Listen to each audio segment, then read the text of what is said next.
त्या अजितदादाचा पराभव केल्याशिवाय मी माघारी माड्याला येणार नाही। ते साहेबांचा घड्याळ चोरलेला आहे। अजितदादाच्या पक्षाचा मी पहिला ते स्टॅम्प द्यावा लागतो ना, तो पहिला स्टॅम्प मी दिलेला आहे। आणि मी माझ्या भाषणामध्ये सुद्धा सांगितलं, त्या अजितदादाचा पराभव केल्याशिवाय मी माघारी माड्याला येणार नाही। ते साहेबांचा घड्याळ चोरलेला आहे। ते अजितदादाच्या पराभवाशिवाय साहेबांच्या पायावरती येऊ शकत नाही। आणि मित्रांनो, ही जी घालमेल चालू होती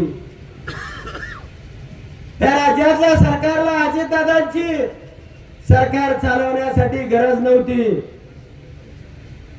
परंतु सह्याद्री सारखे गरजून लढणारे साहेब, हा स्वाभिमान, हा बारामती संपवायचा, या भागाचं नेतृत्व नामशेष करायचं।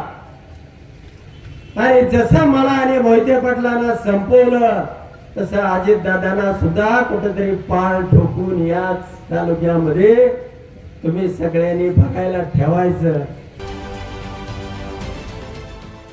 देश विदेशातील प्रत्येक घडामोडींचे लाईव्ह अपडेट मिळवण्यासाठी आता साम टीव्हीच्या सर्व सोशल मीडिया प्लॅटफॉर्मला लाईक, फॉलो आणि सबस्क्राईब करा। तसंच सर्व नोटिफिकेशनसाठी बेल आयकॉन प्रेस करायला विसरू नका।